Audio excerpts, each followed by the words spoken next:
Conte merveilleux de Hans Christian Andersen. Tome 2. La Reine des Neiges. Première histoire, qui traite d'un miroir et de ses morceaux. Voilà, nous commençons. Lorsque nous serons à la fin de l'histoire, nous en saurons plus que maintenant, car c'était un bien méchant sorcier, un des plus mauvais, le diable en personne. Un jour, il était de fort bonne humeur. Il avait fabriqué un miroir dont la particularité était que le bien et le beau, en se réfléchissant en lui, se réduisaient à presque rien, mais que tout ce qui ne valait rien, tout ce qui était mauvais, apparaissait nettement et empirait encore. Les plus beaux paysages y devenaient des épinards cuits, et les plus jolies personnes y semblaient laides à faire peur, ou bien elles se tenaient sur la tête et n'avaient pas de ventre. Les visages étaient si déformés qu'ils n'étaient pas reconnaissables. Et si l'on avait une tache de rousseur, c'est toute la figure, le nez, la bouche, qui était criblée de sons. Le diable trouvait ça très amusant. Lorsqu'une pensée bonne et pieuse passait dans le cerveau d'un homme, la glace ricanait, et le sorcier riait de sa prodigieuse invention. Tous ceux qui allaient à l'école des sorciers, car il avait créé une école de sorciers, racontaient à la ronde que c'est un miracle qu'il avait accompli là. Pour la première fois, disait-il, on voyait comment la terre et les êtres humains sont réellement. Ils couraient de tous côtés avec leurs miroirs, et bientôt, il n'y eut pas un pays, pas une personne qui n'eussent été déformés là-dedans. Alors, ces apprentis sorciers voulurent voler vers le ciel lui-même, pour se moquer aussi des anges et de notre Seigneur. Plus ils volaient haut avec le miroir, plus ils ricanaient. C'est à peine s'ils pouvaient le tenir et ils volaient de plus en plus haut, de plus en plus près de Dieu et des anges. Alors le miroir se mit à trembler si fort dans leurs mains qu'il leur échappa et tomba dans une chute vertigineuse sur la terre où il se brisa en 1000 morceaux. Que dis-je? En des millions, des milliards de morceaux. Et alors, ce miroir devint encore plus dangereux qu'auparavant. Certains morceaux, n'étant pas plus grands qu'un grain de sable, voltigeaient à travers le monde. Et si par malheur, quelqu'un les recevait dans l'œil, le pauvre accidenté voyait les choses tout de travers, ou bien ne voyait que ce qu'il y avait de mauvais en chaque chose. Le plus petit morceau du miroir ayant conservé le même pouvoir que le miroir tout entier. Quelques personnes eurent même la malchance qu'un petit éclat leur sauta dans le cœur. Et alors, c'était affreux. Leur cœur devenait un morceau de glace. D'autres morceaux étaient, au contraire, si grands qu'on les employait pour faire des vitres, et il n'était pas bon dans ce cas de regarder ses amis à travers elles.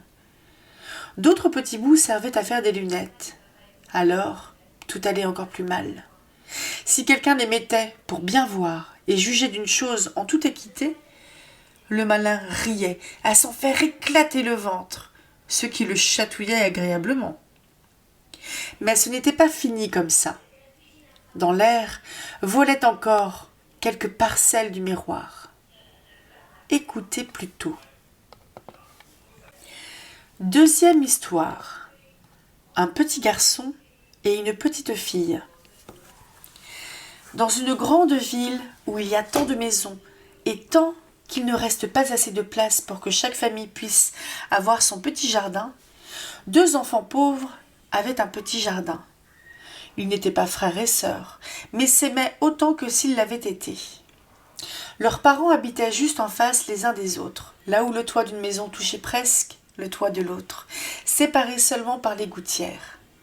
Une petite fenêtre s'ouvrait dans chaque maison. Il suffisait d'enjamber les gouttières pour passer d'un logement à l'autre. Les familles avaient chacune devant sa fenêtre une grande caisse où poussaient des herbes potagères, dont elles se servaient dans la cuisine. Et dans chaque caisse poussait aussi un rosier qui se développait admirablement.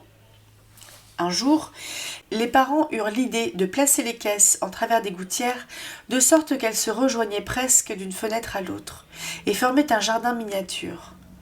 Les tiges de pois pendaient autour des caisses, et les branches des rosiers grimpaient autour des fenêtres, se penchaient les unes vers les autres, un vrai petit arc de triomphe de verdure et de fleurs.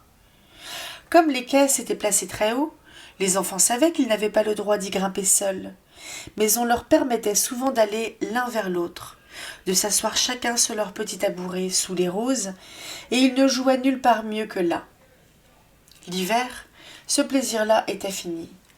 Les vitres étaient couvertes de givre, mais alors chaque enfant faisait chauffer sur le poêle une pièce de cuivre et la plaçait un instant sur la vitre gelée. Il se formait un petit trou, tout rond, à travers lequel épiait à chaque fenêtre un petit œil très doux, celui du petit garçon d'un côté, celui de la petite fille de l'autre. Lui s'appelait Kay et elle, Gerda. L'été, ils pouvaient d'un bond venir l'un chez l'autre. L'hiver, il fallait d'abord descendre les nombreux étages d'un côté et les remonter ensuite de l'autre. Dehors, la neige tourbillonnait. « Ce sont les abeilles blanches qui papillonnent, » disait la grand-mère. « Est-ce qu'elles ont aussi une reine ?» demanda le petit garçon. « Mais bien sûr, » dit grand-mère. « Elles volent là où les abeilles sont les plus serrées. C'est la plus grande de toutes et elle ne reste jamais sur la terre. Elle remonte dans les nuages noirs. »« Nous avons vu ça bien souvent, » dirent les enfants. Et ainsi, ils surent que c'était vrai. « Est-ce que la reine des neiges peut entrer ici ?» demanda la petite fille. « Elle n'a qu'à venir, » dit le petit garçon. « Je la mettrai sur le poêle brûlant et elle fondra aussitôt. » Le soir, le petit Kay, à moitié déshabillé, grimpa sur une chaise près de la fenêtre et regarda par le trou d'observation.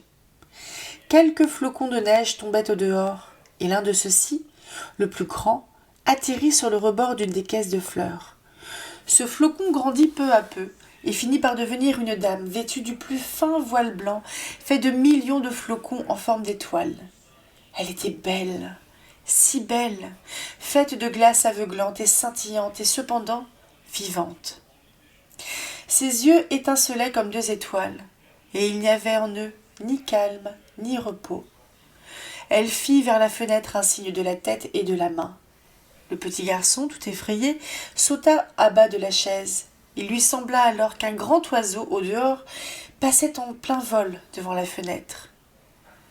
Le lendemain fut un jour de froid clair, puis vint le dégel et le printemps. Cet été-là, les roses fleurirent magnifiquement. Gerda avait appris un psaume où l'on parlait des roses. Cela lui faisait penser à ses propres roses, et elle chanta cet air au petit garçon qui lui-même chanta avec elle. Les roses poussent dans les vallées où l'enfant Jésus vient nous parler. Les deux enfants se tenaient par la main. Ils baisaient les roses, admiraient les clairs rayons du soleil de Dieu et leur parlaient comme si Jésus était là. Quel beau jour d'été où il était si agréable d'être dehors, sous les frais rosiers qui semblaient ne vouloir jamais cesser de donner des fleurs. Kay et Gerda étaient assis à regarder le livre d'images plein de bêtes et d'oiseaux. L'horloge sonnait 5 heures à la tour de l'église, quand brusquement, Kay s'écria. « Aïe ! Quelque chose m'a piqué au cœur, et une poussière m'est entrée dans l'œil. » La petite le prit par le cou, il cligna des yeux. Non, on ne voyait rien. « Je crois que c'est parti, » dit-il. Mais ce ne l'était pas du tout. C'était un de ces éclats du miroir ensorcelé dont nous nous souvenons, cet affreux miroir qui faisait que tout ce qui était grand et beau, réfléchi en lui, devenait petit et laid, tandis que le mal et le vil, le défaut de la moindre chose, prenaient une importance et une netteté accrues. Le pauvre Kay avait aussi reçu un éclat juste dans le cœur, qui serait bientôt froid, comme un bloc de glace. Il ne sentait aucune douleur, mais le mal était fait.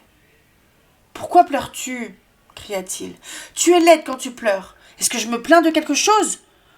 Oh, cette rose est dévorée par un ver. Et regarde celle-là, qui pousse toute travers, au fond. Ces roses sont très laides. » Il donnait des coups de pied dans la caisse et arrachait les roses. « Kay, qu'est-ce que tu fais ?» cria la petite. Et lorsqu'il vit son effroi, il arracha encore une rose et rentra vite par sa fenêtre, laissant là la charmante petite Gerda. Quand par la suite elle apportait le livre d'images, il déclarait qu'il était tout juste bon pour les bébés. Et si grand-mère gentiment racontait des histoires, il avait toujours à redire. Parfois, il marchait derrière elle, mettait des lunettes et imitait, à la perfection du reste, sa manière de parler. Les gens en riaient. Bientôt il commença à parler et à marcher comme tous les gens de sa rue pour se moquer d'eux. On se mit à dire « Il est intelligent, ce garçon-là !» Mais c'était la poussière du miroir qu'il avait reçue dans l'œil, l'éclat qui s'était fiché dans son cœur, qui était la cause de sa transformation et de ce qu'il taquinait la petite Gerda, laquelle l'aimait de toute son âme. Ses jeux changèrent complètement. Ils devinrent beaucoup plus réfléchis. Un jour d'hiver, comme la neige tourbillonnait au dehors, il apporta une grande loupe, étala sa veste bleue et laissa la neige tomber dessus. « Regarde dans la loupe, Gerda, » dit-il. Chaque flocon devenait immense et ressemblait à une fleur splendide ou à une étoile à 10 côtés. Comme c'est curieux, bien plus intéressant qu'une véritable fleur. Ici, il n'y a aucun défaut. Ce seraient des fleurs parfaites si elles ne fondaient pas. Peu après, Kay arriva, portant de gros gants. Il avait son traîneau sur le dos, il cria aux oreilles de Gerda. « J'ai la permission de faire du traîneau sur la grande place où les autres jouent. » Et le voilà parti. Sur la place, les garçons les plus hardis attachaient souvent leur traîneau à la voiture d'un paysan et se faisaient ainsi traîner un bon bout de chemin. C'était très amusant. Au milieu du jeu ce jour-là, arriva un grand traîneau peint en blanc dans lequel était assise une personne enveloppée d'un manteau de fourrure blanc, avec un bonnet blanc également. Ce traîneau fit 2 fois le tour de la place, et Kay put y accrocher rapidement son petit traîneau. Dans la rue suivante, ils allaient de plus en plus vite. La personne qui conduisait tournait la tête, faisait un signe amical à Kay comme si elle le connaissait. Chaque fois que Kay voulait détacher son petit traîneau, cette personne faisait un signe et Kay ne bougeait plus. Ils furent bientôt aux portes de la ville, les dépassèrent même. Alors la neige se mit à tomber si fort que le petit garçon ne voyait plus rien devant lui, dans cette course folle. Il saisit la corde qu'il attachait au grand traîneau pour se dégager, mais rien n'y fit. Son petit traîneau était solidement fixé et menait un train d'enfer derrière le grand. Alors il se mit à crier très fort, mais personne ne l'entendit. La neige le cinglait, le traîneau volait, parfois il faisait un bond comme s'il sautait par-dessus les fossés et les mottes de terre. Kay était épouvanté. Il voulait dire sa prière et seule sa table de multiplication lui venait à l'esprit. Les flocons de neige devenaient de plus en plus grands. À la fin, on eût dit de véritables maisons blanches. Le grand traîneau fit un écart, puis s'arrêta, et la personne qui le conduisait se leva. Son manteau et son bonnet n'étaient faits que de neige, et elle était une dame si grande et si mince, étincelante, la reine des neiges. « Nous en avons fait du chemin, dit-elle, mais tu es glacé. Viens dans ma peau d'ours. » Elle le prit près d'elle dans le grand traîneau, l'enveloppa du manteau. Il semblait à l'enfant tomber dans des gouffres de neige. « As-tu encore froid ?» demanda-t-elle, en l'embrassant sur le front. Son baiser était plus glacé que la glace, et lui pénétra jusqu'au cœur déjà à demi glacé. Il crut mourir, un instant seulement. Après, il se sentit bien. Il ne remarquait plus le froid. « Mon traîneau ! N'oublie pas mon traîneau !» C'est la dernière chose dont se souvint le petit garçon. Le traîneau fut attaché à une poule blanche qui vola derrière eux en le portant sur son dos. La reine des neiges posa ensuite un baiser sur le front de Kay. Alors, il sombra dans l'oubli total. Il avait oublié Gerda, la grand-mère, et tout le monde à la maison. « Tu n'auras pas d'autre baiser, dit-elle, car tu en mourrais. » Kay la regarda. Qu'elle était belle. Il ne pouvait s'imaginer visage plus intelligent, plus charmant. Elle ne lui semblait plus du tout de glace, comme le jour où il l'avait aperçue de la fenêtre et où elle lui avait fait des signes d'amitié. À ses yeux, elle était aujourd'hui la perfection. Il n'avait plus du tout peur. Il lui raconta qu'il savait calculer de tête, même avec des chiffres décimaux, qu'il connaissait la superficie du pays et le nombre de ses habitants. Elle lui souriait. Alors, il sembla à l'enfant qu'il ne savait au fond que peu de choses, et ses yeux s'élevèrent vers l'immensité de l'espace. La reine l'entraînait de plus en plus haut. Ils volèrent par-dessus les forêts et les océans, les jardins et les pays. Au-dessous d'eux, le vent glacé sifflait, les loups hurlaient, la neige étincelait, les corbeaux croissaient. Mais tout en haut brillait la lune, si grande et si claire. Au matin, il dormait au pied de la Reine des Neiges. Troisième histoire. Le jardin de la magicienne. Mais que disait la petite Gerda, maintenant que Kay n'était plus là? Où était-il? Personne ne le savait. Personne ne pouvait expliquer sa disparition. Les garçons savaient seulement qu'ils l'avaient vu attacher son petit traîneau à un autre, très grand, qui avait tourné dans la rue et était sorti de la ville. Nul ne savait où il était. On versa des larmes. La petite Gerda pleura beaucoup et longtemps. Ensuite, on dit qu'il était mort, qu'il était tombé dans la rivière coulant près de la ville. Les jours de cet hiver-là furent longs et sombres. Enfin, vint le printemps et le soleil. « Kay est mort et disparu, » disait la petite Gerda. « Nous ne le croyons pas, » répondaient les rayons du soleil. « Il est mort et disparu, » dit-elle aux hirondelles. « Nous ne le croyons pas, » répondait-elle. À la fin, la petite Gerda ne le croyait pas non plus. « Je vais mettre mes nouveaux souliers rouges, » dit-elle un matin, « ceux que Kay n'a jamais vus, et je vais aller jusqu'à la rivière l'interroger. » Il était de bonne heure. Elle embrassa sa grand-mère qui dormait, mit ses souliers rouges et toute seule sortit par la porte de la ville, vers le fleuve. « Est-il vrai que tu m'as pris mon petit camarade de jeu ? Je te ferai cadeau de mes souliers rouges si tu me le rends. » Il lui sembla que les vagues lui faisaient signe. Alors elle enleva ses souliers rouges, ceux auxquels elle tenait le plus, et les jeta tous les deux dans l'eau.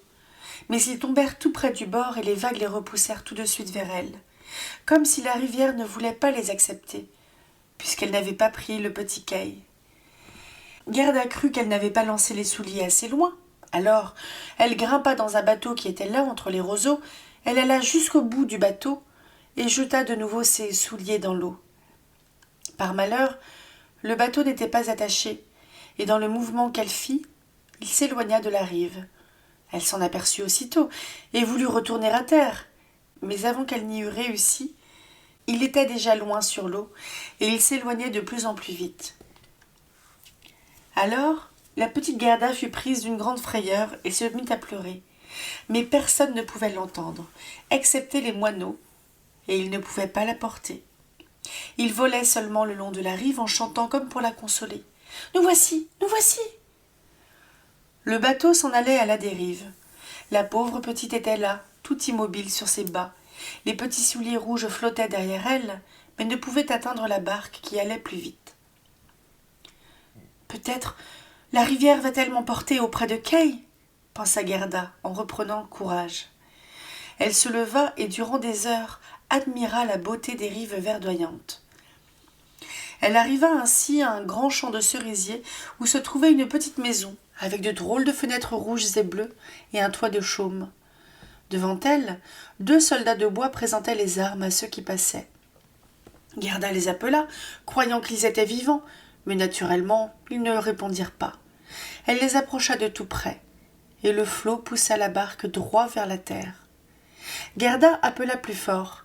Alors, sortit de la maison une vieille femme, qui s'appuyait sur un bâton accroché. Elle portait un grand chapeau de soleil orné de ravissantes fleurs peintes. « Pauvre petit enfant, » dit la vieille, « comment es-tu venue sur ce fort courant qui t'emporte loin dans le vaste monde ?» La vieille femme entra dans l'eau, accrocha le bateau avec le crochet de son bâton, le tira à la rive et en fit sortir la petite fille. Gerda était bien contente de toucher le sol sec, mais un peu effrayée par cette vieille femme inconnue. « Viens me raconter qui tu es et comment tu es ici, » disait-elle. La petite lui expliqua tout, et la vieille branlait la tête en faisant « Et comme Gerda, lui ayant tout dit, lui demandait si elle n'avait pas vu le petit Kay, la femme lui répondit qu'il n'avait pas passé encore, mais qu'il allait sans doute venir, qu'il ne fallait en tout cas pas qu'elle s'en attriste, mais qu'elle entre goûter ses confitures de cerises, admirer ses fleurs plus belles que celles d'un livre d'images. Chacune d'elles savait raconter une histoire. Alors elle prit Gerda par la main, et elles entrèrent dans la petite maison, dont la vieille femme ferma la porte. Les fenêtres étaient situées très haut, et les vitres en étaient rouges, bleues et jaunes. La lumière du jour y prenait des teintes étranges, mais sur la table, il y avait de délicieuses cerises. Gerda en mangea autant qu'il lui plut. Tandis qu'elle mangeait, la vieille peignait sa chevelure avec un peigne d'or, et ses cheveux blonds bouclaient et brillaient autour de son aimable petit visage, tout rond, semblable à une rose. « J'avais tant envie d'avoir une si jolie petite fille, dit la vieille. Tu vas voir, comme nous allons bien nous entendre. » À mesure qu'elle peignait les cheveux de Gerda, la petite oubliait de plus en plus son camarade de jeu, car la vieille était une magicienne, mais pas une méchante sorcière. Elle s'occupait un peu de magie, comme ça, seulement pour son plaisir personnel, et elle avait très envie de garder la petite fille auprès d'elle. C'est pourquoi elle sortit dans le jardin, tendit sa canne accrochée vers tous les rosiers, et quoique chargés des fleurs les plus ravissantes, ils disparurent dans la terre noire. On ne voyait même plus où ils avaient été. La vieille femme avait peur que Gerda, en voyant les roses, ne vînt à se souvenir de son rosier à elle, de son petit camarade Kay, et qu'elle ne s'enfuit. Ensuite, elle conduisit Gerda dans le jardin fleuri. Oh, quel parfum délicieux! Toutes les fleurs et les fleurs de toutes les saisons étaient là, dans leur plus belle floraison. Nul livre d'images n'aurait pu être plus varié et plus beau. Gerda sauta de plaisir et joua jusqu'au moment où le soleil descendit derrière les grands cerisiers. Alors, on la mit dans un lit délicieux, garni d'édredons de soie rouge, bourré de violettes bleues, et elle dormit et rêva comme une princesse au jour de ses noces. Le lendemain, elle joua encore parmi les fleurs, dans le soleil, et les jours passèrent. Gerda connaissait toutes les fleurs par leur nom. Il y en avait tant, et cependant, il lui semblait qu'il en manquait une. Laquelle? Elle ne le savait pas.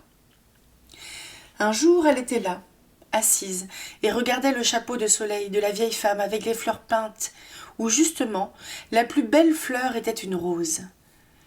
La sorcière avait tout à fait oublié de la faire disparaître de son chapeau, en même temps qu'elle faisait descendre dans la terre les vraies roses. On ne pense jamais à tout. « Comment ?» s'écria Gerda. « Il n'y a pas une seule rose ici ?» Elle sauta au milieu de tous les parterres, chercha et chercha, mais n'en trouva aucune. Alors elle s'assit sur le sol et pleura. Mais ses chaudes larmes tombèrent précisément à un endroit où un rosier s'était enfoncé. Et lorsque les larmes mouillèrent la terre, l'arbre reparut soudain, plus magnifiquement fleuri qu'auparavant. Gerda l'entoura de ses bras et pensa tout d'un coup à ses propres roses de chez elle et à son petit ami Kay. « Oh, comme on m'a retardée, dit la petite fille, et je devais chercher Kay. Ne savez-vous pas où il est ? Demanda-t-elle aux roses. Croyez-vous vraiment qu'il soit mort et disparu ? Non, il n'est pas mort, répondirent les roses. Nous avons été sous la terre, tous les morts y sont, et Kay n'y était pas. Merci, merci à vous, dit Gerda, allant vers les autres fleurs. Elle regarda dans leur calice en demandant. Ne savez-vous pas où se trouve le petit Kay ? Mais chaque fleur debout au soleil rêvait sa propre histoire. Gerda en entendit tant et tant. Aucune ne parlait de Kay. Mais que disait donc le lys rouge ? Entends-tu le tambour ? Boum, boum ! 2 notes seulement. Boum, boum ! Écoute le chant de deuil des femmes, l'appel du prêtre. Dans son long sari rouge, la femme hindoue est debout sur le bûcher. Les flammes montent autour d'elle et de son époux défunt. Mais la femme hindoue pense à l'homme qui est vivant dans la foule autour d'elle, à celui dont les yeux brûlent plus ardents que les flammes, celui dont le regard touche son cœur plus que cet incendie qui bientôt réduira son corps en cendres. La flamme du cœur peut-elle mourir dans les flammes du bûcher? Je n'y comprends rien du tout, dit la petite Gerda. C'est là mon histoire, dit le lys rouge. Mais que disait le liseron? Là-bas, au bout de l'étroit sentier de montagne est suspendu un vieux castel. Le lierre épais pousse sur les murs rongés, feuille contre feuille, jusqu'au balcon où se tient une ravissante jeune fille. Elle se penche sur la balustrade et regarde au loin sur le chemin. Aucune rose dans le branchage n'est plus fraîche que cette jeune fille. Aucune fleur de pommier que le vent arrache à l'arbre et emporte au loin n'est plus légère. Dans le froufrou de sa robe de soie, elle s'agite. Ne vient-il pas? Est-ce de Kay que tu parles? Demanda Gerda. Je ne parle que de ma propre histoire, de mon rêve, répondit le liseron. Mais que dit le petit personnage? Dans les arbres, cette longue planche suspendue par 2 cordes, c'est une balançoire. 2 délicieuses petites filles, les robes sont blanches, de longs rubans verts flottent à leur chapeau. Ils sont assises et se balancent. Le frère, plus grand qu'elle, se met debout sur la balançoire. Il passe un bras autour de la corde pour se tenir. Il tient d'une main une petite coupe, de l'autre une pipe d'écume, et il fait des bulles de savon. La balançoire va et vient. Les bulles de savon au teint irisé s'envolent. La dernière tient encore à la pipe et se penche dans la brise. La balançoire va et vient. Le petit chien noir, aussi léger que les bulles de savon, se dresse sur ses pattes de derrière et veut aussi monter. Mais la balançoire vole. Le chien tombe, il aboie, il est furieux, on rit de lui, les bulles éclatent. Voilà une planche qui se balance, une écume qui se brise. Voilà ma chanson. C'est peut-être très joli ce que tu dis là, mais tu le dis tristement, et tu ne parles pas de Kay. Que dit la jacinthe? Il y avait 3 sœurs délicieuses, transparentes et délicates. La robe de la première était rouge, celle de la seconde bleue, celle de la troisième toute blanche. Elles dansaient en se tenant par la main, près du lac si calme au clair de lune. Elles n'étaient pas filles des elfes, mais bien enfants des hommes. L'air embaumait d'un exquis parfum, les jeunes filles disparurent dans la forêt. Le parfum devenait de plus en plus fort. 3 cercueils où étaient couchées les ravissantes filles glissaient d'un fourré de la forêt dans le lac. Les vers luisants volaient autour comme de petites lumières flottantes. Dormaient-elles, ces belles filles? Étaient-elles mortes? Le parfum des fleurs dit qu'elles sont mortes. Les cloches sonnent pour les défuntes. « Tu me rends malheureuse, » dit la petite Gerda. « Tu as un si fort parfum qui me fait penser à ces pauvres filles. » Hélas, le petit Kay est-il vraiment mort? Les roses qui ont été sous terre me disent que non. Ding dong sonnèrent les clochettes des jacinthes. Nous ne sonnons pas pour le petit Kay, nous ne le connaissons pas. Nous chantons notre chanson, c'est la seule que nous sachions. Gerda se tourna alors vers le bouton d'or qui brillait parmi les feuilles vertes, luisantes. « Tu es un vrai petit soleil, » lui dit Gerda. « Dis-moi si tu sais où je trouverai mon camarade de jeu. » Le bouton d'or brillait tant qu'il pouvait et regardait aussi la petite fille. Mais quelle chanson savait-il? On n'y parlait pas non plus de Kay. Dans une petite ferme, le soleil brillait au premier jour du printemps. Ses rayons frappaient le bas du mur blanc du voisin, et tout près poussaient les premières fleurs jaunes, or lumineux dans ses chauds rayons. Grand-mère était assise dehors dans son fauteuil. Sa petite fille, la pauvre et jolie servante, rentrait d'une courte visite. Elle embrassa la grand-mère. Il y avait de l'or du cœur dans ce baiser béni, de l'or sur les lèvres, de l'or au fond de l'être, de l'or dans les claires heures du matin. Voilà ma petite histoire, dit le bouton d'or. Ma bonne vieille grand-mère, soupira Gerda. Elle me regrette sûrement et elle s'inquiète, comme elle s'inquiétait pour Kay. Mais je rentrerai bientôt et je ramènerai Kay. Cela ne sert à rien que j'interroge les fleurs. Elles ne connaissent que leurs propres chansons. Elles ne savent pas me renseigner. Elle retroussa sa petite robe pour pouvoir courir plus vite. Mais le narcisse lui fit un croc en jambe au moment où elle sautait par-dessus lui.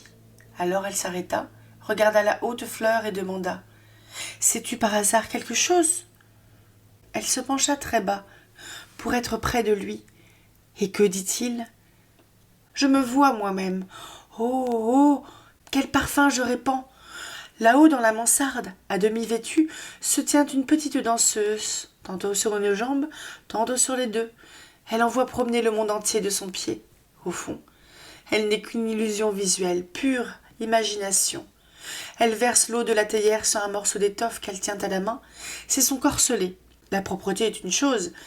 La robe blanche est suspendue à la patère. Elle a aussi été lavée dans la théière et séchée sur le toit. Elle met la robe et un fichu jaune safran autour du cou pour que la robe paraisse plus blanche. La jambe en l'air, dressée sur une longue tige, c'est moi. Je me vois moi-même. « Mais je m'en moque !» cria Gerda. « Pourquoi me raconter cela ?» Elle courut au bout du jardin. La porte était fermée, mais elle remua la charnière rouillée qui céda. La porte s'ouvrit. Alors, la petite Gerda, sans chaussures, s'élança sur ses bas dans le monde. Elle se retourna 3 fois, mais personne ne la suivait. À la fin, lasse de courir, elle s'assit sur une grande pierre.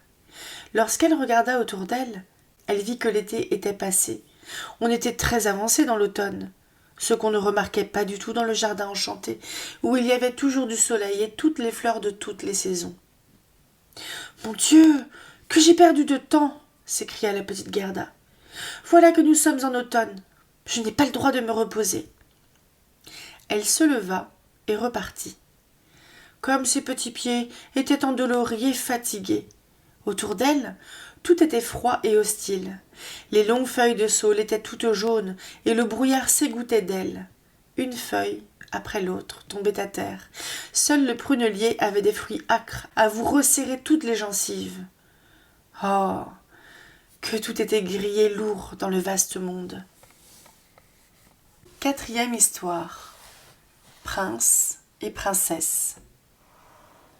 Encore une fois, Gerda dut se reposer. Elle s'assit. Alors, sur la neige, une corneille sautilla auprès d'elle. Une grande corneille, qui la regardait depuis un moment, en secouant la tête. Elle fit « Cra, cra, bonjour, bonjour !» Elle ne savait dire mieux, mais avait d'excellentes intentions. Elle demanda à la petite fille où elle allait ainsi, toute seule à travers le monde. Le mot « seul », Gerda le comprit fort bien.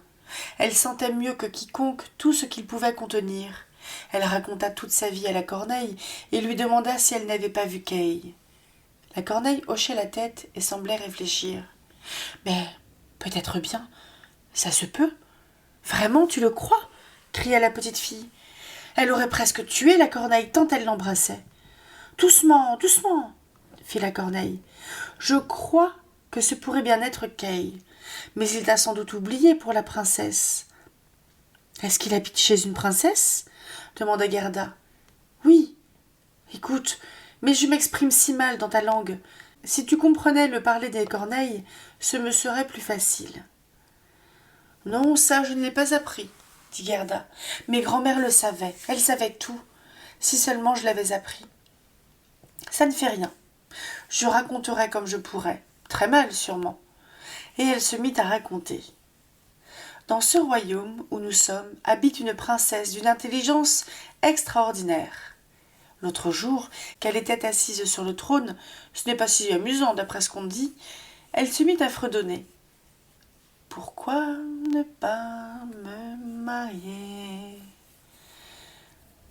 Pourquoi ne pas me marier ? » « Tiens, ça me donne une idée !» s'écria-t-elle, et elle eut envie de se marier.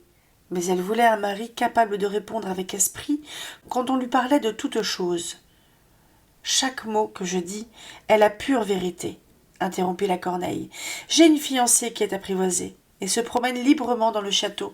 C'est elle qui m'a tout raconté. » Sa fiancée était naturellement aussi une corneille, car une corneille mâle cherche toujours une fiancée de son espèce.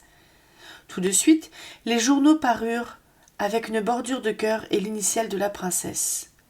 On y lisait que tout jeune homme de bonne apparence pouvait monter au château et parler à la princesse, et celui qui parlerait de façon que l'on comprenne tout de suite qu'il était bien à sa place dans un château, que celui enfin qui parlerait le mieux, la princesse le prendrait pour époux. « Oui, oui, Tu peux m'en croire, c'est aussi vrai que me voilà, dit la corneille. Les gens accouraient. Quelle foule, quelle presse, mais sans succès le premier, ni le second jour. Ils parlaient tous très facilement dans la rue, mais quand ils avaient dépassé les grilles du palais, vu les gardes en uniforme brodé d'argent, les laquais en livrée d'or sur les escaliers et les grands salons illuminés, ils étaient tout déconcertés. Ils se tenaient devant le trône où la princesse était assise et ne savaient que dire, sinon répéter le dernier mot qu'elle avait prononcé. Et ça, elle ne se souciait nullement de l'entendre répéter. On aurait dit que tous ses prétendants étaient tombés en léthargie, jusqu'à ce qu'ils se retrouvent dehors, dans la rue. Alors, ils retrouvaient la parole. Il y avait que, depuis les portes de la ville jusqu'au château, affirma la corneille. Quand ils arrivaient au château, on ne leur offrait même pas un verre d'eau. Les plus avisés avaient bien apporté des tartines, mais ils ne le partageaient pas avec leurs voisins. Ils pensaient « S'il a l'air affamé, la princesse ne le prendra pas. » « Mais Kay, mon petit Kay, quand m'en parleras-tu? Était-il parmi tous ces gens-là ?»« Patience, patience, nous y sommes. » Le troisième jour arriva un petit personnage sans cheval ni voiture. Il monta d'un pas décidé jusqu'au château, ses yeux brillaient comme les tiens, il avait de beaux cheveux longs, mais ses vêtements étaient bien pauvres. « C'était Kay !» jubila Gerda. « Enfin, je l'ai trouvé !» Et elle battit des mains. « Il avait un petit sac sur le dos, » dit la corneille. « Non, c'était sûrement son traîneau, » dit Gerda. « Il était parti avec. » « Possible, » répondit la corneille. « Je n'y ai pas regardé de si près. Mais ma fiancée apprivoisée m'a dit que lorsqu'il entra par le grand portail, qu'il vit les gardes en uniforme brodé d'argent, les laquais des escaliers vêtus d'or, il ne fut pas du tout intimidé. Il les salua, disant « Comme ce doit être ennuyeux de rester sur l'escalier, j'aime mieux entrer. » Les salons étaient brillamment illuminés. Les conseillers particuliers et les excellences marchaient pieds nus et portaient des plats en or. C'était quelque chose de très imposant. Il avait des souliers qui craquaient très fort, mais il ne se laissa pas impressionner. « C'est sûrement Kay ?» dit Gerda. « Je sais qu'il avait des souliers neufs, et je les entendais craquer dans la chambre de grand-maman. » Mais, plein d'assurance, il s'avança jusque devant la princesse qui était assise sur une perle, grande comme une roue de rouet. Toutes les dames de la cour avec leurs servantes et les servantes de leurs servantes, et tous les chevaliers avec leurs serviteurs, et les serviteurs de leurs serviteurs, qui eux-mêmes avaient droit à un petit valet, se tenaient debout tout autour, et plus ils étaient près de la porte, plus ils avaient l'air fiers. Le valet du domestique du premier serviteur qui se promène toujours en pantoufles, on n'ose à peine le regarder tellement il a l'air fier debout devant la porte. Mais est-ce que Kay a tout de même eu la princesse ? Si je n'étais pas Corneille, je l'aurais prise. Il était décidé et charmant. Il n'était pas venu en prétendant, mais seulement pour juger de l'intelligence de la princesse, et il la trouva remarquable. Et elle le trouva très bien aussi. « C'était lui ! C'était Kay !» s'écria Gerda. « Il était si intelligent, il savait calculer de tête, même avec les chiffres décimaux. Oh, conduis-moi au château !»« C'est vite dit, » repartit la corneille. « Mais comment ? J'en parlerai à ma fiancée apprivoisée, elle saura nous conseiller, car il faut bien que je te dise qu'une petite fille comme toi ne peut pas entrer là régulièrement. »« Si, j'irai, » dit Gerda. « Quand Kay entendra que je suis là, il sortira tout de suite pour venir me chercher. »« Attends-moi là, près de l'escalier. » Elle secoua la tête et s'envola. Il faisait nuit lorsque la corneille revint. « Cra, cra, fit-elle. Ma fiancée te fait dire 1000 choses, et voici pour toi un petit pain qu'elle a pris à la cuisine. Ils ont assez de pain là-dedans et tu dois avoir faim. Il est impossible que tu entres au château. Tu n'as pas de chaussures. Les gardes en argent et les laquais en or ne le permettraient pas. Mais ne pleure pas, tu vas tout de même y aller.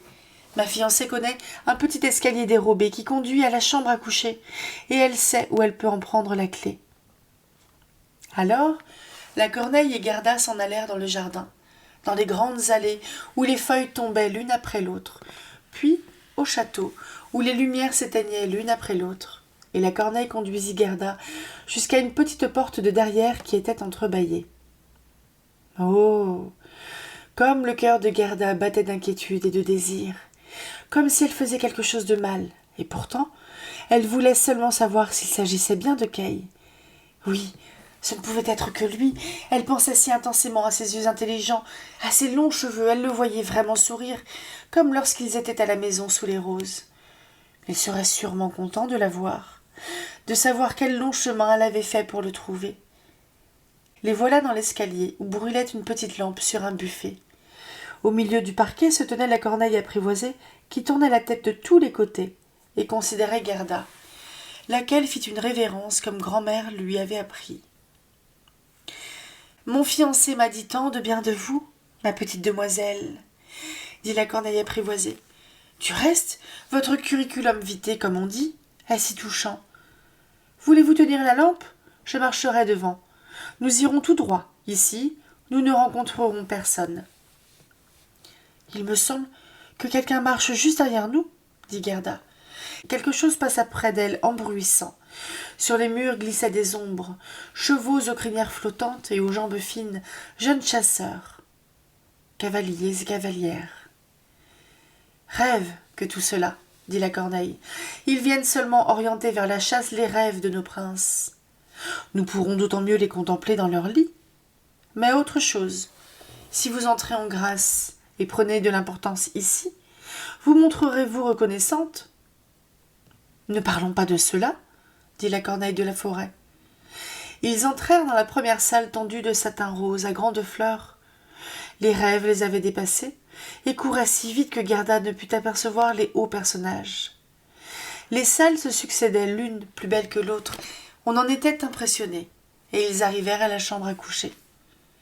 Le plafond ressemblait à un grand palmier aux feuilles de verre précieux, et au milieu du parquet se trouvaient, accrochés à une tige d'or, 2 lits qui ressemblaient à des lys. L'un était blanc et la princesse y était couchée, l'autre était rouge et c'est dans celui-là que Gerda devait chercher le petit Kay. Elle écarta quelques pétales rouges et aperçut une nuque brune. « Oh, c'est Kay !» cria-t-elle tout haut, en élevant la lampe vers lui. Les rêves à cheval bruissaient dans la chambre. Il s'éveilla, tourna la tête vers elle. Et ce n'était pas le petit Kay. Le prince ne lui ressemblait que par la nuque, mais il était jeune et beau. Alors la petite Gerda se mit à pleurer. Elle raconta toute son histoire et ce que les corneilles avaient fait pour l'aider. « Pauvre petite !» s'exclamèrent le prince et la princesse. Ils louèrent grandement les corneilles, déclarant qu'ils n'étaient pas du tout fâchés, mais qu'elles ne devaient tout de même pas recommencer. Cependant, ils voulaient leur donner une récompense. « Voulez-vous voler librement ?» demanda la princesse. « Ou voulez-vous avoir la charge de corneille de la cour, ayant droit à tous les déchets de la cuisine ?» Les 2 corneilles firent la révérence et demandèrent une charge fixe. Elles pensaient à leur vieillesse et qu'il est toujours bon d'avoir quelque chose de sûr pour ces vieux jours. Le prince se leva de son lit et permit à Gerda d'y dormir. Il ne pouvait vraiment faire plus. Elle joignit ses petites mains et pensa. Comme il y a des êtres humains et aussi des animaux qui sont bons. Là-dessus, elle ferma les yeux et s'endormit délicieusement. Tous les rêves voltigèrent à nouveau autour d'elle. Cette fois, ils avaient l'air d'anges du bon Dieu. Ils portaient un petit traîneau sur lequel était assis Kay qui saluait, mais tout ceci n'était que rêve et disparut dès qu'elle s'éveilla. Le lendemain, on la vêtit de la tête aux pieds de soie et de velours. Elle fut invitée à rester au château et à couler des jours heureux. Mais elle demanda seulement une petite voiture attelée d'un cheval et une paire de petites bottines. Elle voulait repartir de par le monde pour retrouver Kay. On lui donna des petites bottines et un manchon. On l'habilla à ravir, et au moment de partir, un carrosse d'or pur attendait devant la porte. La corneille de la forêt, mariée maintenant, les accompagna pendant 3 lieues, assise à côté de la petite fille, car elle ne pouvait supporter de rouler à reculons. La 2e corneille, debout à la fenêtre, battait des ailes, souffrant d'un grand mal de tête pour avoir trop mangé depuis qu'elle avait obtenu un poste fixe. elle ne pouvait pas les accompagner. Le carrosse était bourré de craquelins sucrés, de fruits et de pain d'épices. « Adieu, adieu !» criaient le prince et la princesse. Gerda pleurait, la corneille pleurait. Les premiers lieues passèrent ainsi, puis la corneille fit aussi ses adieux, et ce fut la plus dure séparation. Elle s'envola dans un arbre et battit de ses ailes noires aussi longtemps que fut en vue la voiture, qui rayonnait comme le soleil lui-même. 5e histoire. La petite fille des brigands. On roulait à travers la sombre forêt, et le carrosse luisait comme un flambeau. Des brigands qui se trouvaient là en eurent les yeux blessés. Ils ne pouvaient le supporter. « De l'or, de l'or !» criaient-ils. S'élançant à la tête des chevaux, ils massacrèrent les petits postillons, le cocher et les valets, et tirèrent la petite Gerda hors de la voiture. « Elle est grassouillette, elle est mignonne et nourrie d'amandes !» dit la vieille brigande, qui avait une longue barbe broussailleuse et des sourcils qui lui tombaient sur les yeux. « C'est joli, comme un petit agneau gras, ce sera délicieux à manger. » Elle tira son grand couteau, et il luisait d'une façon terrifiante. « Aïe !» criait en même temps cette mégère. Sa propre petite fille, qu'elle portait sur le dos et qui était sauvage et mal élevée à souhait, venait de la mordre à l'oreille. « Sale petite !» fit la mère. Elle n'eut pas le temps de tuer Gerda. Sa petite fille lui dit « Elle jouera avec moi, qu'elle me donne son manchon, sa jolie robe, et je la laisserai coucher dans mon lit. » Elle mordit de nouveau sa mère, qui se débattait et se tournait de tous les côtés. Les brigands riaient. « Voyez comme elle danse avec sa petite. »« Je veux monter dans le carrosse, » dit la petite fille des brigands. Et il fallut en passer par où elle voulait. Elle était si gâtée et si difficile. Elle s'assit auprès de Gerda, et la voiture repartit par-dessus les souches et les broussailles, plus profondément encore dans la forêt. La fille des brigands était de la taille de Gerda, mais plus forte, plus large d'épaules. Elle avait le teint sombre et des yeux noirs, presque tristes. Elle prit Gerda par la taille, disant « Ils ne te tueront pas, tant que je ne serai pas fâchée avec toi. Tu es sûrement une princesse ?»« Non, » répondit Gerda. Et elle lui raconta tout ce qui lui était arrivé et combien elle aimait le petit Kay. La fille des brigands la regardait d'un air sérieux. Elle fit un signe de la tête. Elle essuya les yeux de Gerda et mit ses 2 mains dans le manchon. Qu'il était doux! Le carrosse s'arrêta. Elles étaient au milieu de la cour d'un château de brigands, tout lézardé, de haut en bas. Des corbeaux, des corneilles s'envolaient de tous les trous, et les grands bulldogs, qui avaient chacun l'air capable d'avaler un homme, bondissaient, mais n'aboyaient pas. Cela leur était défendu. Dans la grande vieille salle noire de suie, brûlait sur le dallage de pierre un grand feu. La fumée montait vers le plafond et cherchait une issue. Une grande marmite de soupe bouillait, et sur des broches rôtissaient lièvres et lapins. « Tu vas dormir avec moi, et tous mes petits animaux préférés, » dit la fille des brigands. Après avoir bu et mangé, elles allèrent dans un coin où il y avait de la paille et des couvertures. Au-dessus, sur des lattes et des barreaux, se tenaient une centaine de pigeons qui avaient tous l'air de dormir. Mais ils tournèrent tous un peu la tête à l'arrivée des fillettes. « Ils sont tous à moi, » dit la petite fille des brigands. Elle attrapa un des plus proches, le tint par les pattes. « Embrasse-le » cria-t-elle, en le claquant à la figure de Gerda. « Et voilà toutes les canailles de la forêt, » continua-t-elle, en montrant une quantité de barreaux masquant un trou très haut dans le mur. « Ce sont les canailles de la forêt, ces deux-là. Ils s'envolent tout de suite si on ne les enferme pas bien. Et voici le plus chéri, mon vieux B. » Elle tira par une corne un renne qui portait un anneau de cuivre poli autour de son cou et qui était attaché. « Il faut aussi l'avoir à la chaîne, celui-là, sans quoi il bondit et s'en va. Tous les soirs, je lui caresse le cou avec mon couteau aiguisé. Il en a une peur terrible, » ajouta-t-elle. Elle prit un couteau dans une fente du mur et le fit glisser sur le cou du pauvre renne qui ruait. Mais la fille des brigands ne faisait qu'en rire. Elle entraîna Gerda vers le lit. « Est-ce que tu le gardes près de toi pour dormir ?» demanda Gerda. « Je dors toujours avec un couteau, » dit la fille des brigands. « On ne sait jamais ce qui peut arriver. Mais répète-moi ce que tu me racontais de Kay. » Tandis que la petite Gerda racontait, les pigeons de la forêt roucoulaient là-haut dans leur cage, les autres pigeons dormaient. La fille des brigands dormait et ronflait, une main passée autour du cou de Gerda et le couteau dans l'autre. Mais Gerda ne put fermer l'œil, ne sachant si elle allait vivre ou mourir. Alors, les pigeons de la forêt dirent « Coucou, coucou !» Nous avons vu le petit Kay. Une poule blanche portait son traîneau. Lui était assis dans celui de la Reine des Neiges, qui volait bas au-dessus de la forêt. Nous étions dans notre nid. La reine a soufflé sur tous les jeunes et tous sont morts, sauf nous deux. Coucou, coucou !»« Que dites-vous là-haut » cria Gerda. « Où la Reine des Neiges est-elle partie ?»« Elle allait sûrement vers la Laponie, où il y a toujours de la neige et de la glace. » Demande aux reines qui est attachée à la corde. « Il y a de la glace et de la neige, c'est agréable et bon, » dit le renne. « Là on peut sauter, libre, dans les grandes plaines brillantes, c'est là que la Reine des Neiges a sa tente d'été. Mais son véritable château est près du pôle Nord, sur une île appelée Spitzberg. »« Oh, mon Kay, mon petit Kay !» soupira Gerda.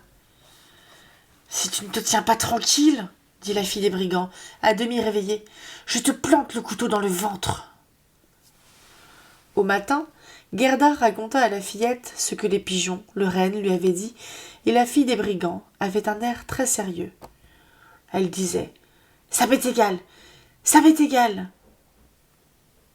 Sais-tu où est la Laponie ?» demanda-t-elle au renne. « Qui pourrait le savoir mieux que moi ?» répondit l'animal, dont les yeux étincelèrent. « C'est là que je suis né, que j'ai joué et bondi sur les champs enneigés. »« Écoute, » dit la fille des brigands à Gerda, « tu vois que maintenant tous les hommes sont partis, la mer est toujours là, et elle restera. Mais bientôt, elle va se mettre à boire, à même cette grande bouteille là-bas, et elle se paiera ensuite un petit somme supplémentaire. Alors, je ferai quelque chose pour toi. »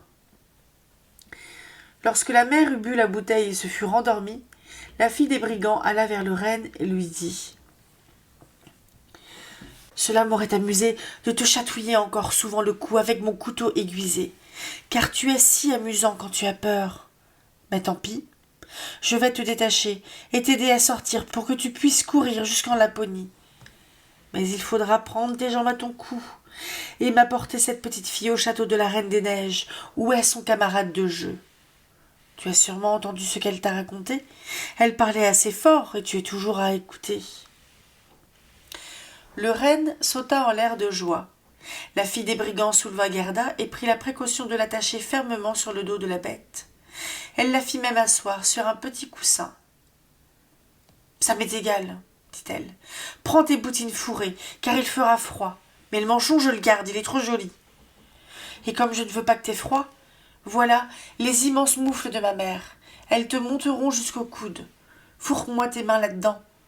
Et voilà, par les mains, tu ressembles à mon affreuse mère. » Gerda pleurait de joie. « Assez de pleurnicherie, je n'aime pas ça. Tu devrais avoir l'air contente au contraire. Voilà 2 pains et un jambon. Tu ne souffriras pas de la faim. » Elle attacha les 2 choses sur le renne, ouvrit la porte, enferma les grands chiens, puis elle coupa avec son couteau la corde du renne et lui dit « Va maintenant, cours, mais fais bien attention à la petite fille. » Gerda tendit ses mains gantées des immenses moufles vers la fille des brigands pour dire adieu, et le renne détala par-dessus les buissons et les souches, à travers la grande forêt, par les marais et par la steppe. Il courait tant qu'il pouvait. Les loups hurlaient, les corbeaux croissaient, le ciel faisait pfft, pfft, comme s'il était un nuée rouge. « C'est la chère vieille aurore boréale, » dit le renne. « Regarde, cette lumière !» Et il courait, de jour et de nuit. On mangeait les pains et le jambon aussi, et ils arrivèrent en Laponie. 6e histoire. La femme lapone et la Finnoise. Ils s'arrêtèrent près d'une petite maison très misérable. Le toit descendait jusqu'à terre, et la porte était si basse que la famille devait ramper sur le ventre pour y entrer. Il n'y avait personne au logis qu'une vieille femme laponne qui faisait cuire du poisson sur une lampe à huile de foie de morue. Le renne lui raconta toute l'histoire de Gerda, mais d'abord la sienne, qui semblait être beaucoup plus importante. Et Gerda était si transie de froid qu'elle ne pouvait pas parler. « Hélas, pauvre de nous !» s'écria la femme. « Vous avez encore beaucoup à courir, au moins 100 lieues encore, pour atteindre le Finnmark. C'est là qu'est la maison de campagne de la Reine des Neiges, et les aurores boréales s'y allument chaque soir. Je vais vous écrire un mot sur un morceau de morue, je n'ai pas de papier, et vous le porterez à la femme finnoise là-haut. Elle vous renseignera mieux que moi. » Lorsque Gerda fut un peu réchauffée, quand elle eut bu et mangé, la femme laponne écrivit quelques mots sur un morceau de morue séchée, recommanda à Gerda d'y faire bien attention, attacha de nouveau la petite fille sur le renne, et en route. Pfft, pfft, entendait-on dans l'air. La plus jolie lumière bleue brûlait là-haut. Ils arrivèrent au Finnmark et frappèrent à la cheminée de la Finnoise, car là, il n'y avait même pas de porte. Quelle chaleur dans cette maison! La Finnoise y était presque nue, petite et malpropre. Elle défit rapidement les vêtements de Gerda, lui enleva les moufles et les bottines pour qu'elle n'ait pas trop chaud, mit un morceau de glace sur la tête du renne et commença à lire ce qui était écrit sur la morue séchée. Elle lut et relut 3 fois. Ensuite, comme elle le savait par cœur, elle mit le morceau de poisson à cuire dans la marmite. C'était bon à manger, et elle ne gaspillait jamais rien. Le renne raconta d'abord sa propre histoire, puis celle de Gerda. La Finnoise clignait de ses yeux intelligents, mais ne disait rien. « Tu es très remarquable, dit le renne. Je sais que tu peux attacher tous les vents du monde avec un simple fil à coudre. Si le marin défait un nœud, il a bon vent. S'il défait un second nœud, il vente fort. Et s'il défait le 3e et le 4e, la tempête est si terrible que les arbres des forêts sont renversés. Ne veux-tu pas donner à cette petite fille un breuvage qui lui assure la force de 12 hommes et lui permette de vaincre la Reine des Neiges ?» ?»« La force de 12 hommes ?» dit la Finnoise. « Oui, ça suffira bien. » Elle alla vers une tablette, y prit une grande peau roulée, la déroula. D'étranges lettres y étaient gravées. La Finnoise les lisait, et des gouttes de sueur tombaient de son front.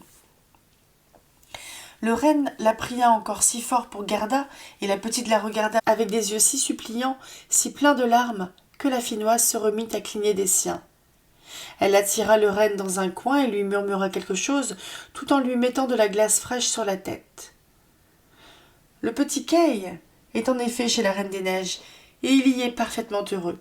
Il pense qu'il se trouve là, dans le lieu le meilleur du monde, mais tout ceci vient de ce qu'il a reçu un éclat de verre dans le cœur et une poussière de verre dans l'œil. Il faut que ce verre soit extirpé. Sinon, il ne deviendra jamais un homme, et la Reine des Neiges conservera son pouvoir sur lui.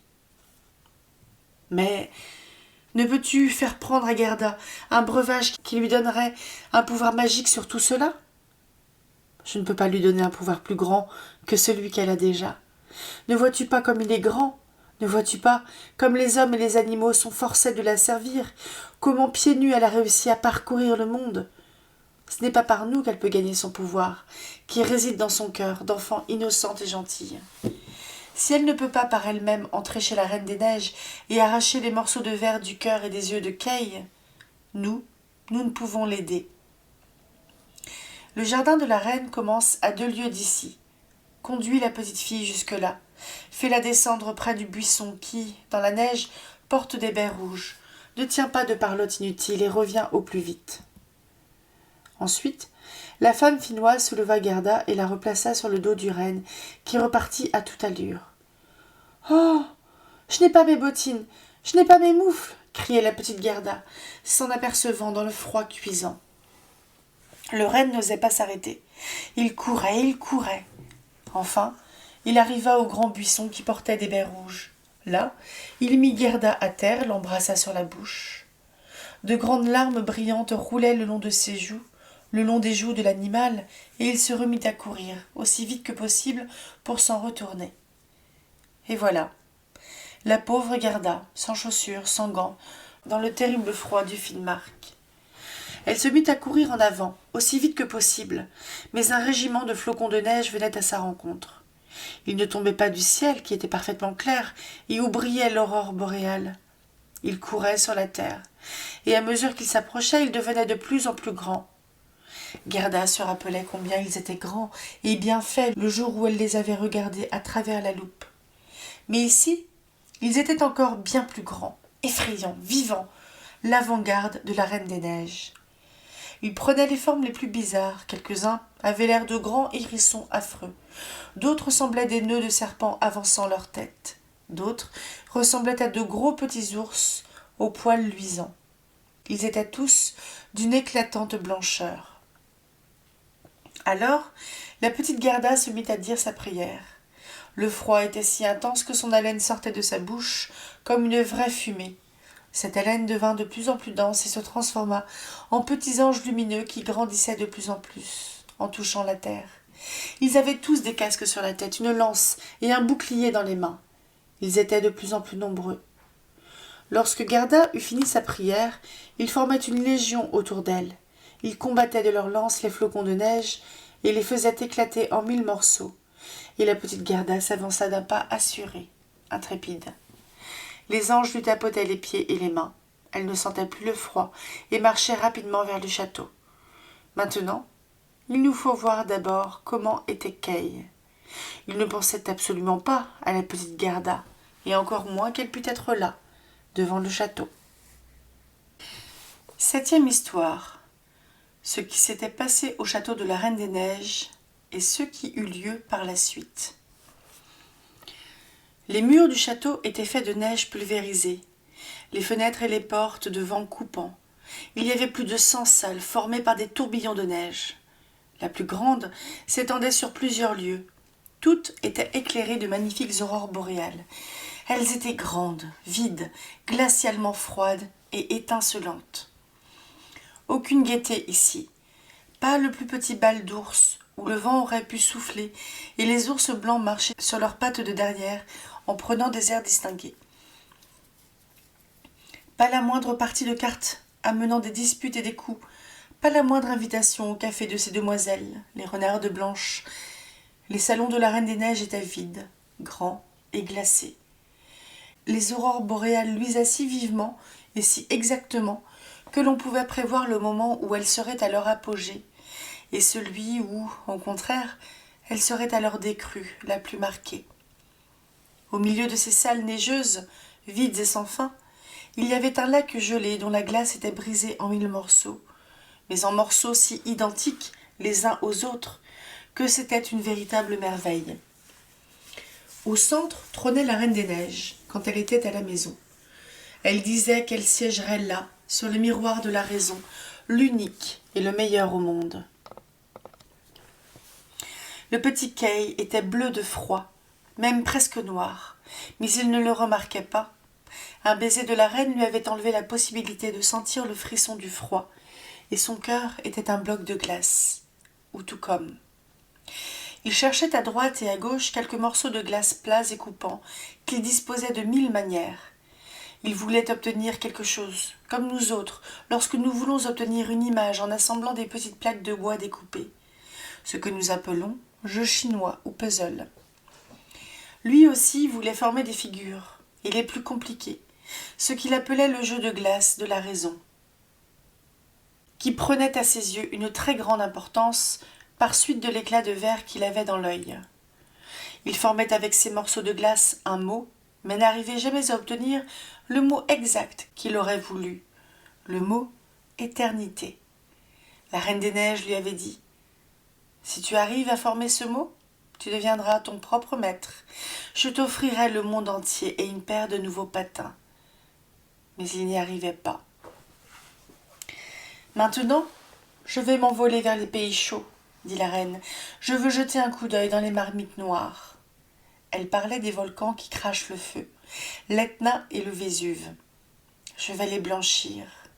Un peu de neige, cela fait partie du voyage et fait très bon effet sur les citronniers et la vigne. » Elle s'envola, et Kay resta seul dans les immenses salles vides.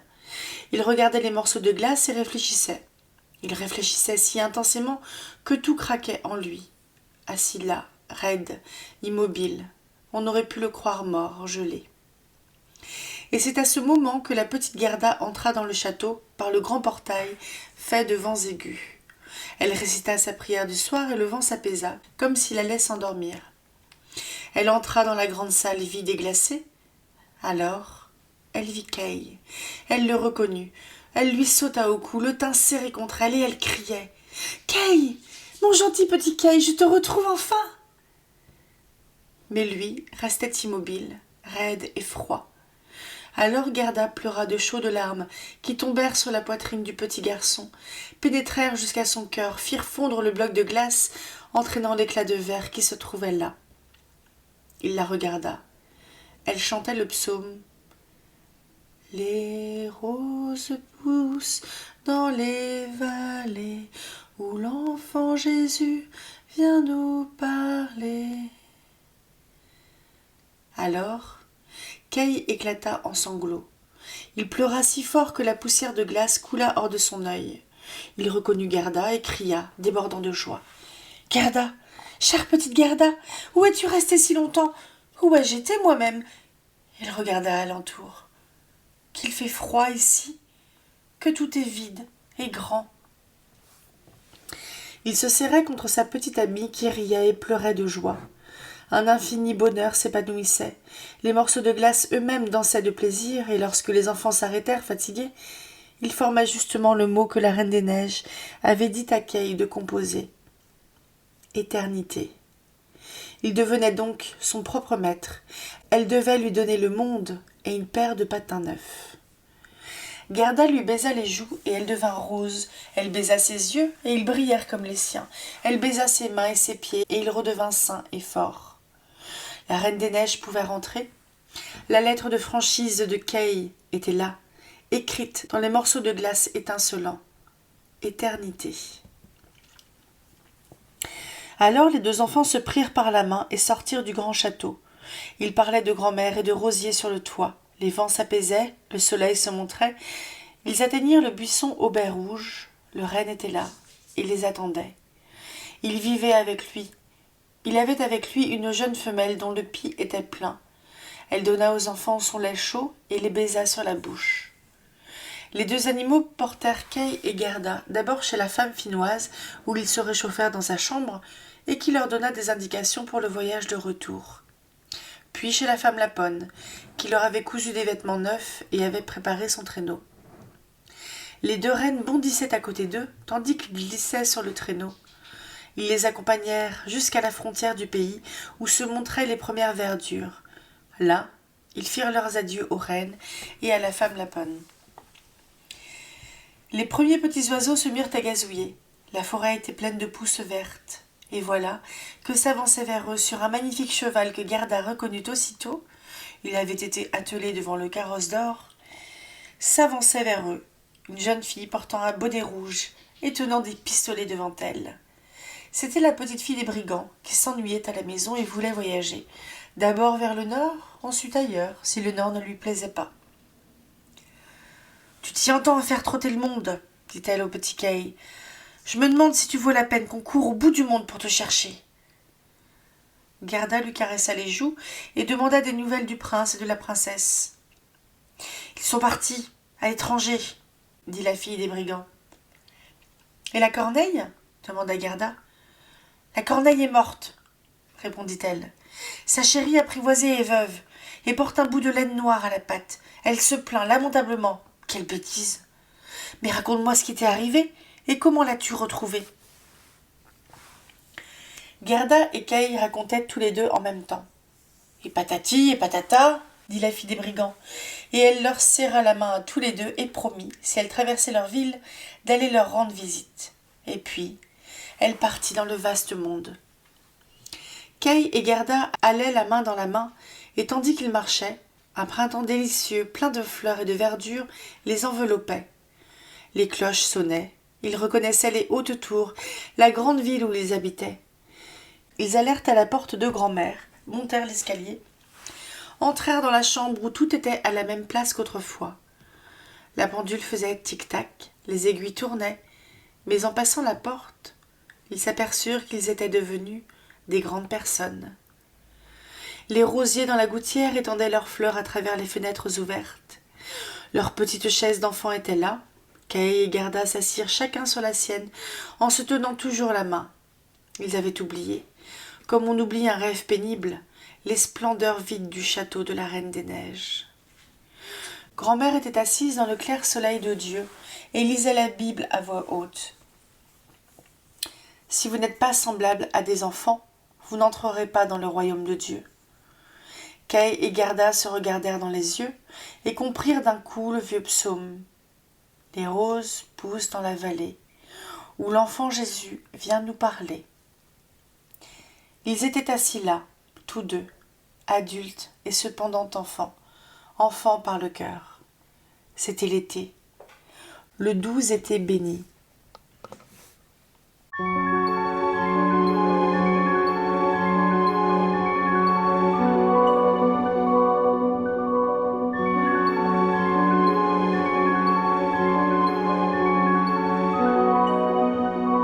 Bonjour et bienvenue dans ce nouveau vlog lecture sur les contes merveilleux de Hans Christian Andersen avec La Reine des Neiges. Alors c'est un conte que j'avais écouté en livre audio il y a fort longtemps, il y a 2-3 ans, et j'en avais quand même plutôt un bon souvenir, parce que je me souvenais des brigands, de la femme lapone, du renne, des corneilles, de la Reine des Neiges évidemment. Et je me souvenais aussi que du coup le petit Kay, il avait attrapé dans le cœur et dans l'œil, enfin je savais qu'il y avait une histoire de morceaux de glace. Un petit peu au final comme, je sais plus comment s'appelle la sorcière dans Kirikou. Elle a quelque chose dans son cœur, Karaba. Elle a quelque chose dans son cœur qui l'empêche d'aimer, il me semble bien, hein. Et du coup, c'est un conte que j'aime bien parce qu'on est vraiment dans le domaine du conte. On a des animaux, des fleurs qui parlent, il y a de la magie, tout paraît normal. Enfin, tout paraît normal. C'est normal que ce soit magique et que les animaux parlent et on n'ait pas de souci avec ça. Et j'aime bien en fait. Et là, pour la petite histoire, j'ai déjà tourné la vidéo de mercredi prochain. Je viens de lire 4 nouvelles dans 4 nouvelles dans le registre du conte, dans un recueil de nouvelles dont je vais parler juste une petite moitié mercredi prochain, qui s'appelle Rendez-vous avec la nuit. Et mais le conte, c'est vraiment, je trouve, quelque chose qui porte chez moi. Je trouve que c'est important. Je sais pas pourquoi, hein, mais ça a toujours été le cas. Je sais pas pourquoi. Il y a un côté universel en fait que j'aime bien. Et bref.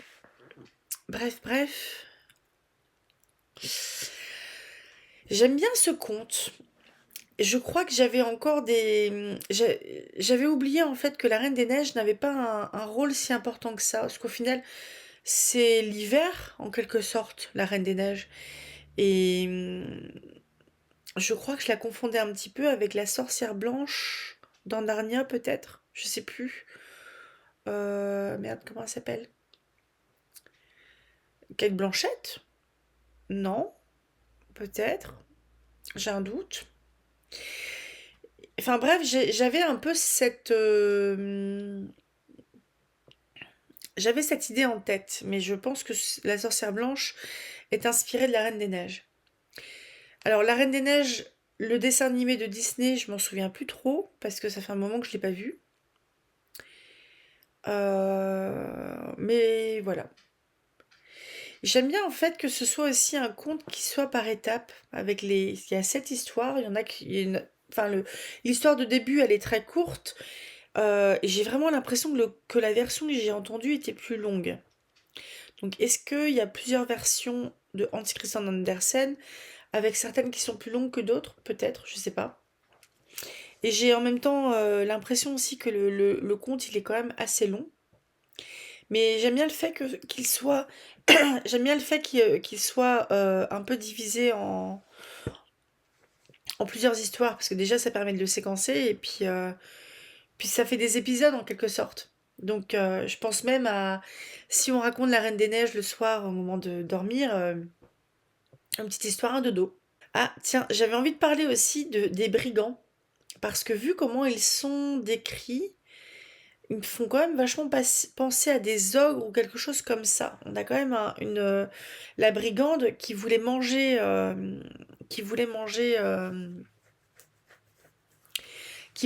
Gerda. Alors, je l'ai appelée Gerda, je sais pas si ça se prononce comme ça, parce que ça s'écrit Gerda, donc c'est fort possible que j'ai pas fait suédois deuxième langue, donc je parle pas, ou norvégien, je sais plus d'où il est. Enfin, c'est pas bien grave, mais je voyais bien Gerda, comme Gertrude. Vous voyez, ces petits sons si agréables à l'oreille. Bref. Les personnages. Le truc que je trouve intéressant, je pense que le seul personnage qui dépasse un petit peu les frontières d'un personnage de conte, de l'archétype en fait, c'est vraiment Gerda. Après, elle est monolithique parce qu'elle a toujours le même caractère, cette volonté d'avancer, puis cette espèce d'obsession qui fait qu'elle avance, elle avance, elle avance, et puis elle met tout elle met tout en fait en jeu pour pouvoir avancer et retrouver Kay. Je trouve ça très fort aussi l'histoire des fleurs qui sont entrées dans la terre et qui du coup savent qui est mort et qui n'est pas mort. Je trouvais ça. Il y a plein de petits éléments. Je me dis, ça peut être vachement joli à faire en réécriture. Que par exemple des graines ou enfin des animaux, enfin des choses qui vivent sous terre savent qui sont morts, enfin qui est mort et qui ne l'est pas, parce que les morts sont sous terre. Enfin je sais pas, il y a plein de trucs qui me bottent en fait dans ce conte-là. Après, c'est pas c'est pas mon préféré du monde entier, mais je sais pas pourquoi j'ai une satisfaction, j'ai une affection particulière pour lui. J'aime bien. J'aime bien, j'aime bien. Je vais pas parler beaucoup plus longtemps parce que je suis un peu crevée. Il est quasiment 1h du mat, oui, j'aime me coucher. On est arrivé à 56% des contes merveilleux. Je vais vous dire ce qui reste. Parce que je crois qu'il y a un petit décalage. Ouais. La semaine prochaine, en théorie, ça sera une rose, le rossignol et le sapin. Il reste du coup 1, 2, 3, 4 normalement. 4 fois. Et donc, si vous me suivez si vous me suivez dans la lecture des Hauts du Hurlevent, je vous dis à demain. Je les ai pas encore tournés, on verra. Mais en tout cas, je suis bien contente d'avoir pris un petit peu d'avance pour le mercredi parce que, bah, mine de rien, je me stresse alors que je m'étais dit non, je ne veux pas stresser pour la création de contenu, ça suffit. Mais non, mais je trouve qu'en fait, je gère quand même plutôt la création de contenu. Ça, c'est assez cool. C'est loisir, hein, mais c'est assez cool. J'aime bien. C'est bien ce que je fais. Donc voilà, je vous souhaite un très bon samedi, restez bien au chaud, il fait pas... Le printemps arrive, mais il fait pas encore méga chaud, j'ai chopé la crève. Restez au chaud. Salut!